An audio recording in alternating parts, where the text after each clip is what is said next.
Of course, if you go forward in history, the left loses its connection to the working class and its role in pursuit of socialism and revolution. You end up with a left which is a very big myth maker. They're very big in myth. I'm sounding like Trump here, but they excel perhaps in myth in the way that even the right doesn't. And I thought we might ask ourselves, what are the predominant left-wing myths today? I do think left versus right is a good example of a myth, in the sense that it is an attempt to slightly naturalize or definitely dehistoricize class struggle. So it's like left versus right, but it's not capitalist versus proletarian. It's not in class terms. It's precisely an attempt to try and put all these other things which are not to do with class in the place of class struggles. Anyway, I just wanted to make that meta point. No, but it's a very important point. Like left and right is myth in a certain sense today, especially in the age of culture war. I've noticed this thing where certain young people who are nominally on the left are using like class identity as identity. And it's a kind of new class identitarianism, and the whole myth of viewpoint politics is so deeply ingrained that they realize like the identitarianism of the past 40 years is not working, and they kind of get that we should talk about economics and class differences. So they're like, well, as a working class person, and oh my God, you're like so bourgeois. They use it in these moral terms. The morality of identitarianism is this deeply ingrained, ideologically like inculcated myth that the liberal left cannot escape from.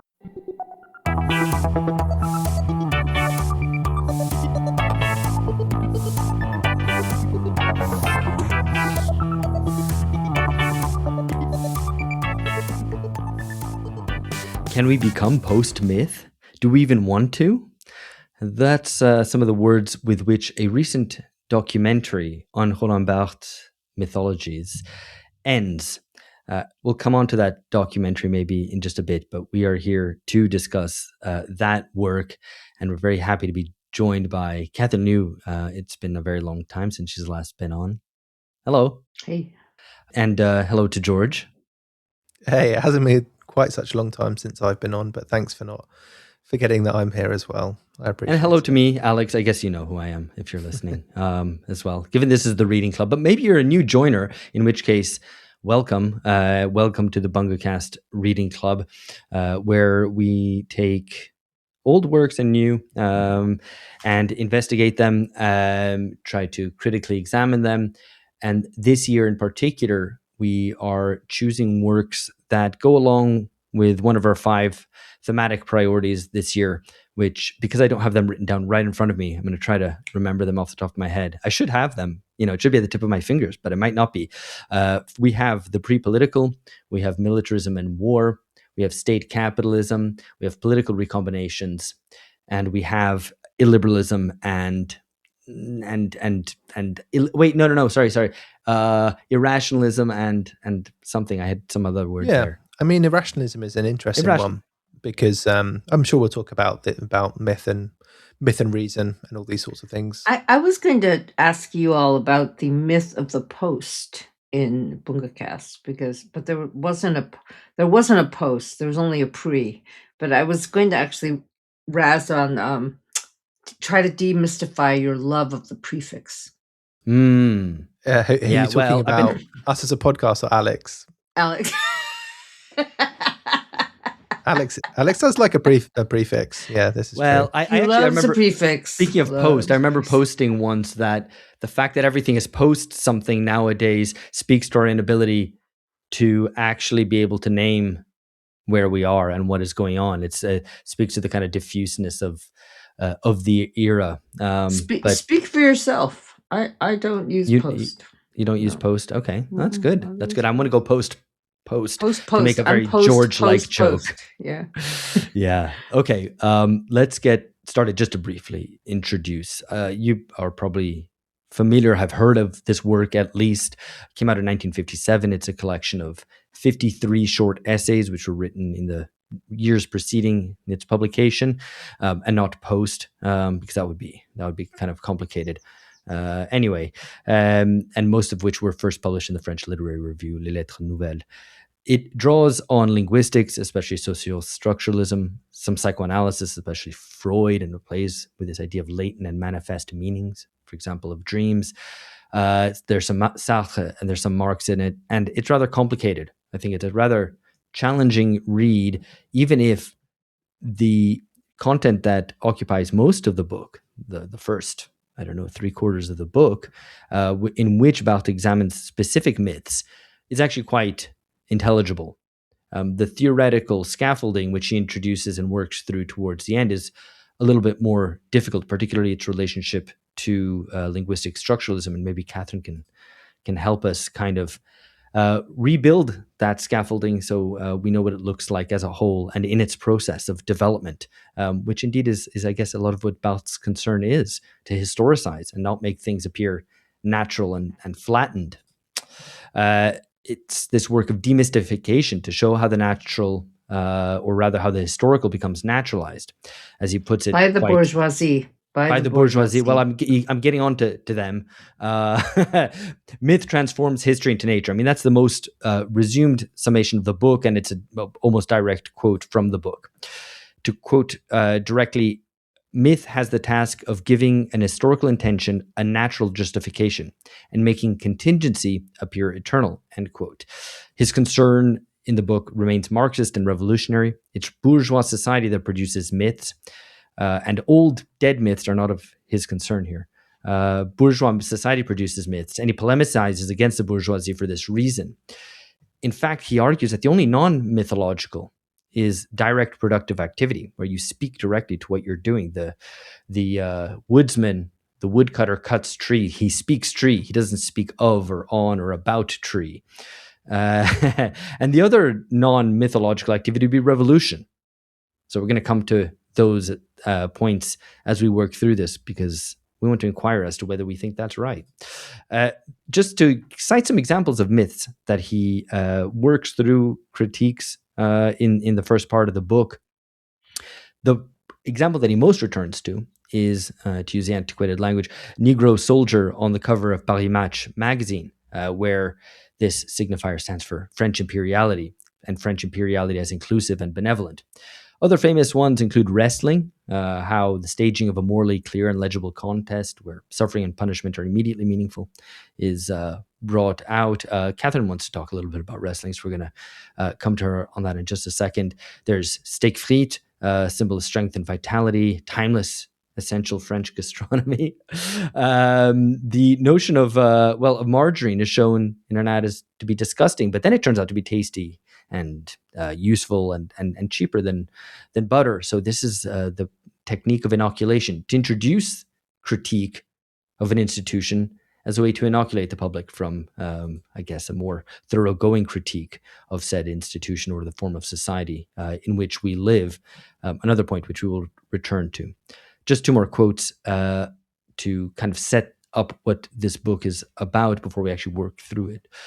Myth hides nothing. Its function is to distort, not to make disappear. I think that's important. And secondly, that myth is speech stolen and restored. Only speech which is restored is no longer quite like that which is stolen. So when something becomes mythified, it comes back different and altered. It's distorted, but it's not really making reality disappear. Anyway, some of these myths, do you guys have any favorites of yours that you would like to speak to? Yeah, I think Catherine, do you want to go first with wrestling, and then I'll talk about wine, because I really like that one. Wine. Oh, okay. Now I want to set the stage a little bit more, if you don't mind. Go for it, please.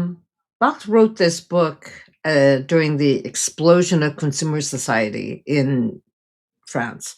It was the beginning of what they call the 30 glorious years of growth, and much of it was facilitated by the Marshall Plan. And you have a society that was rigidly class-based, almost, still really entrenched in the agricultural mode of production, the Catholic Church being a powerful institution, sort of rocked to its core by the introduction of just advertising and commodity goods. And when I teach the French New Wave, the first film of which is shown in 1959, it's a kind of youth quake that's happening in France in the 50s during this period of time that Barthes is writing. And he says that he had just read Saussure's structural linguistics, and he was using the system of decoding that Saussure inspired him to do, and we can talk more about what that is, to deal with like the explosion of images. Guy Debord does the same thing later on in the 60s. And, we can use a word like traumatized. Like, I think all of French society was fairly traumatized by the massive introduction of produced goods, of images, of American culture, and the culture industry. So that's one thing to hold on to, right? It disrupts every single relationship. It disrupts every single institution is sort of building up to 68. But the other thing is that I don't have this on my fingertips, but the dialectic of enlightenment, another, mid-century book that deals with myth and mythologies, had not been translated into French. And it doesn't get translated into French until like the late 60s. Barthes is deeply, deeply steeped in the French language, in the classical French language, and the decoding and demystification of power that is a legacy that comes out of La Rochefoucauld and La Bruyère, who he recounts, he cites a lot. And it's like a court society ideology critique that he draws on to create these lapidary statements about a confusing society, chaotic, in which all that is solid is melting into air. So I really want to position this time and place of the 50s in a way that's really that's like on the project of ideology critique without having read the Frankfurt School essays, but it's the European leftist intellectual who comes out of a bourgeois society trying to deal with the flattening effects and a new form of class relation that is coming from the United States. So I think it's really important to situate this text in that way. And then we can talk about Saussure, because Saussure is such an important figure for Foucault, for Barthes, for Derrida, for Lévi-Strauss especially. And I used to teach it to undergraduates, the course on general linguistics. And I stopped because people can't read anymore. But we can go back. We can talk about that later. Yeah, I think it's If you interesting. want me to talk about it now, I can talk about it now. No, we'll come back. We'll come back to that. I do want to lay it out. Yeah, a bit of context. I mean, anybody who's read this book, either in its clunky English or its beautiful original French, will be struck by the fact that this is a very, very French book in so many ways. I think, just to build on what you were saying, Catherine, like what you've got here is late, so 57. This is the same year that Uses of Literacy was published, which is a kind of one of the founding texts of British cultural studies. So you have that kind of, and they're very, very different. So here, and also this Mythologies is very different to Dialectic of Enlightenment or History and Class Consciousness, because it's an attempt to kind of critique popular culture or provide this kind of map of interconnected important bits of popular culture without an idea of the commodity. I mean, it's quite striking that you have this, and I think this is a very French way to do it, right? Here are some examples, and these examples, if you put them together, you can infer a theory from them. Sorry, this is nothing against. I see a mocking expression on your face, but no, yes, it is. But the thing was that for me, when I first encountered this text was an incredible, gave me incredible permission to write in a certain way. These short chapters, the not scaffolded by an academic argument. It is written in very beautiful classical French, but he tried to enact like the kind of constellation thinking that Benjamin was talking about with regard to commodity culture, just sort of radiating connections. Also, the rhizomatic logic that Deleuze later talks about. I'm a big fan of that. But there's, I like to think of this text as like blogging before social media. posting before Yes, posting. it was pre-posting. I was actually It's going to make this point later because it is, yeah. And I think, so I said it's very French, and I actually mean that in a, as a British person, listeners might not have got this, but actually in a kind of admiring way. The method of composition, it's really like you just read these short, snappy things, and it is like these totems of popular culture. What do they really mean? Which is a really, I think it's a way to approach popular culture that, and I really enjoyed reading it the first time I read it, and I suggested it for the reading club because I kind of wanted to go back to it and see if I enjoyed it as much as I did the first time I read it. And it is that idea of like, here are these things which are important, and they're precisely important because you overlook them and you take them for granted, and here's what they really mean. And for the reader, it's like, wow, this is quite, yeah, this, I mean, it's, you want to go to the next one as soon as you finish one of the chapters because you want to see what he selects as the important parts of this kind of map, and also what these things that you've been taking for granted your whole life really mean. Yeah, but the meaning is not exhausted. It's like a non-exhaustive hermeneutic. Yeah, and it's interesting, Catherine, you situating it in the 1950s and the Western European encounter with the consumer society, because we were commenting, I think, on some previous reading club, where we've made this point a number of times in different ways about when looking at works from that period, that concern with describing this kind of new thick ideology which needs to be critiqued, and the role of reification, I guess. But I mean, again, that's to use a more Frankfurtian term, that which I don't know if that even had been translated. I feel like it's no. It's I feel like it's actually it's a self-analysis of pleasure and the seduction of the commodity. I mean, because he gives himself to like wrestling, which is incredibly degraded as a form of like sport. The face of Garbo is very, very gay. It's like you're just like gay men fetishize Garbo, and he goes deep into what that fetishism means, what the face is, what Garbo represents. And so I think it's like not this kind of distance critique. So he's playing with this seduction, like he's in it, he's not stepped outside of it, and it's not an artificial thing like, oh, these people really like this. It's like, no, we really love this. What is this about? And well, maybe we should give a bit of an example. Or I just want to talk about the wine one. Okay. Because I think actually really hit the nail on the head there, Catherine. It's like things that, because he clearly, well, it's a bit kind of tongue in cheek when he sometimes talks about the maybe I should just read a little bit. I could read almost the whole thing, but I won't, because it's only like 4 pages. Yeah, so he says, wine is felt by the French nation to be a possession which is its very own, like its 360 types of cheese and its culture. It's a totem drink. And then he keeps on going, it has a function specifically for intellectuals of giving them some kind of sanguinary robustness. It has this idea of vitality, which is very closely connected also to the steak. I'm just struggling not to just read out the whole thing. Just read it. But then I have to read all four pages. But yeah, I mean, let me see if I can. Why don't you go on to wrestling, Catherine, and then I'll find like one paragraph that I can read.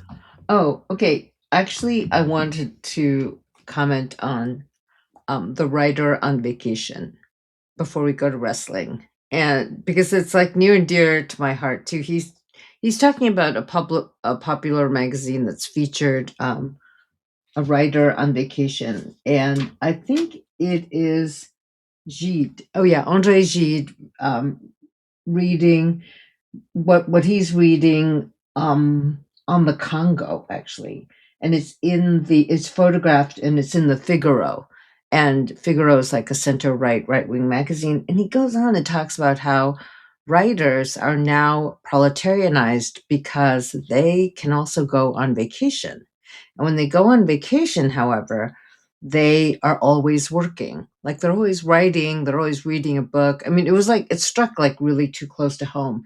So he goes, but when we have the writer who the bourgeoisie wants to put in this exalted place, featured in mainstream magazines going on vacation, we proletarianize the writer, because what the working classes fought for, the famous French August, is the sense of vacation. But we know that the writer has a vocation and never stops writing, never stops reading. So this leads to the professionalization of the writer, which will eventually lead to his liquidation. I just love that, it does get to this point that, I've been thinking about all these years, which is about, the professionalization of academics, the destruction of intellectual life. But he's putting his finger on it here as, kind of Life magazine, Figaro, features on writers. And we just take it for granted today that, if you write a bestseller, like the New York Times will feature you, the New Yorker will feature you. These liberal gatekeeping institutions are in trouble. But since the 1950s, they've wanted to present themselves as kind of progressive and inclusive now of the writer with a new stature. And so Barthes is just saying, like, the commodification of the image of the writer, and also the segmentation of his or her their time into work and then vacation, actually presages the liquidation of the writer as such. Love that. Very good. Totally love that. I've got a bit to read out about. I have wine to not go read on holiday now. Wine and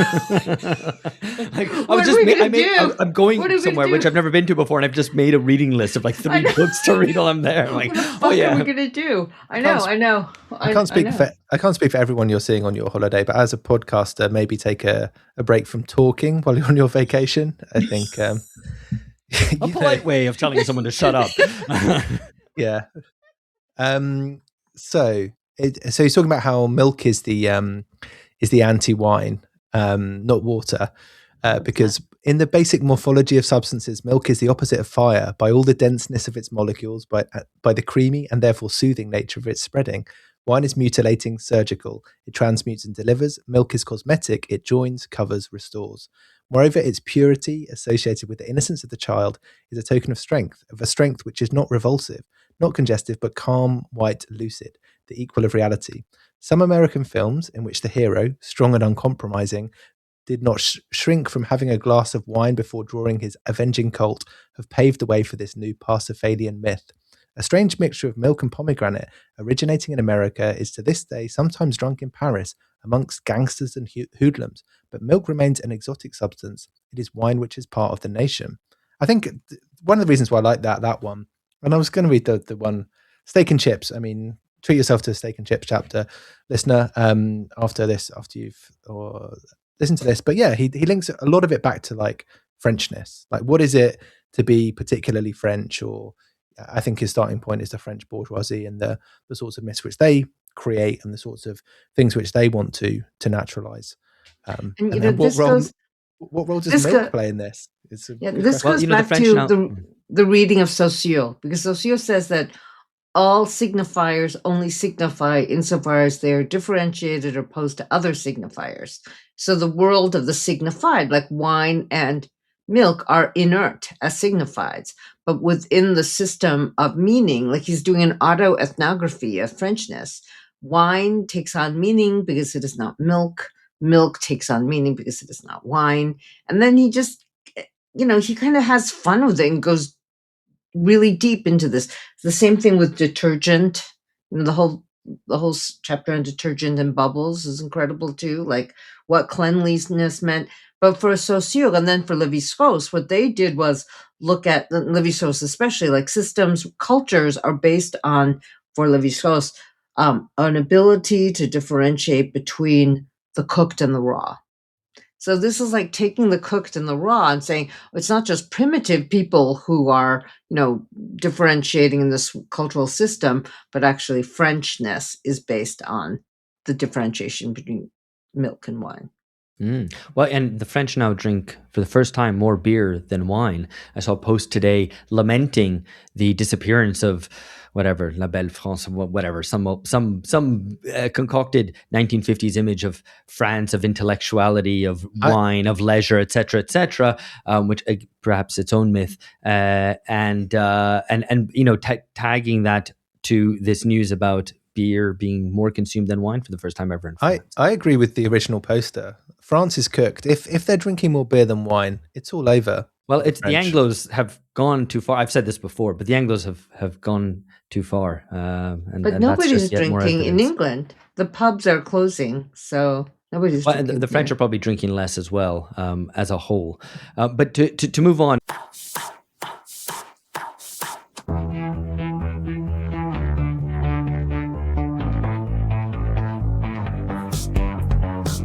We don't want to spend too long on this because there's a lot more to actually get through. But I should allow Catherine, if she would, to lay out this scaffolding, how Barthes' myth relates to Saussure's sign.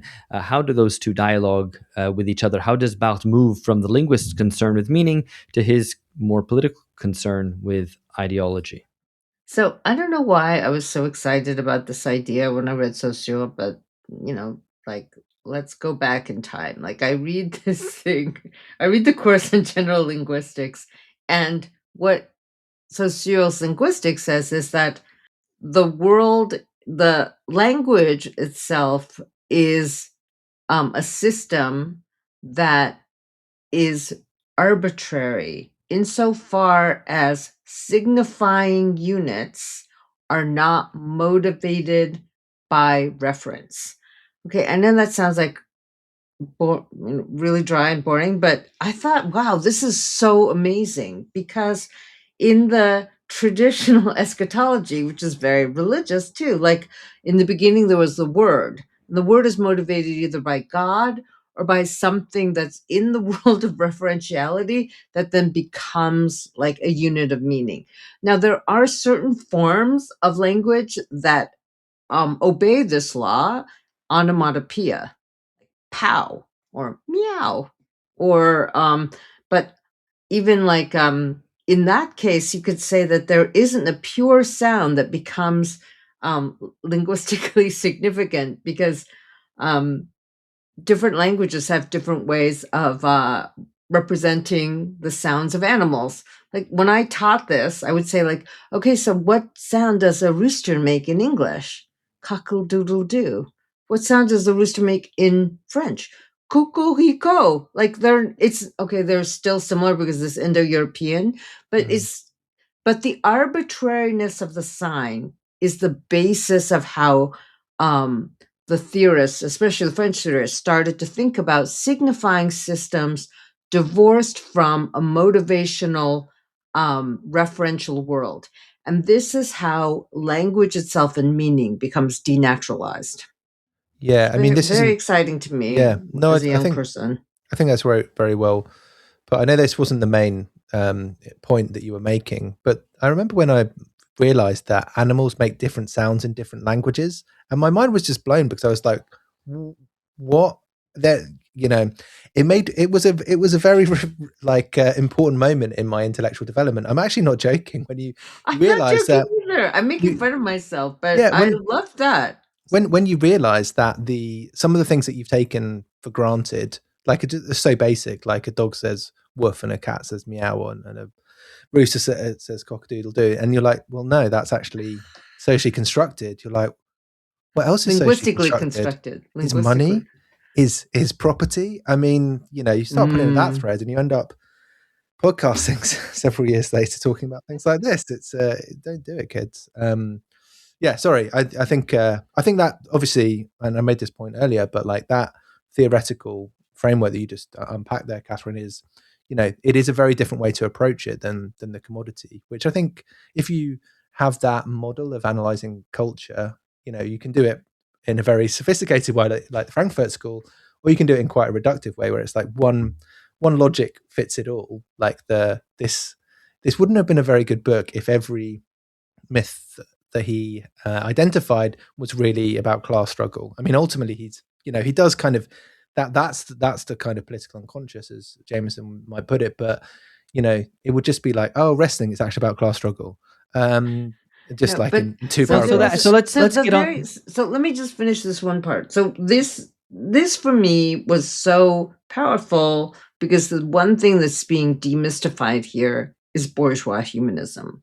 And if you came up through school like I did, before everything was like made into therapy, we were taught this kind of like classical approach to literature and history, which is based on, Cold War humanism. And when you read Barthes, you're like, oh, this is actually contingent. This is a creation of class society, that we think of the human as somehow centered in the world and consecrated by God, and everything's like really meaningful, and Shakespeare's a really great writer and all this other stuff. So it does take you into a different level of interpretation. Hello, friend. You've reached the end of the free part of the episode. Well, we put out 2 entirely free episodes a month. The rest is for subscribers.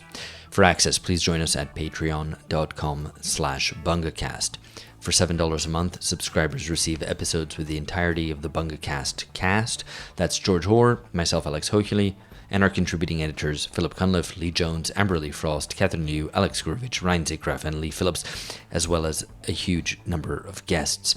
In 2026, our priorities are to explore the following themes: emerging state capitalism, war and militarism, political recombinations and new revolts, irrationalism and unfreedom and how to challenge these ideas, and the pre-political, or the social bases on which politics may be built. We'll also be exploring these themes through the BungaCast Reading Club, through a selection of classic essays, book chapters, films, and academic articles. If you sense history accelerating but feel that we have no control over events, then join us as we try to find political clarity to move beyond the decadent age of Bunga Bunga.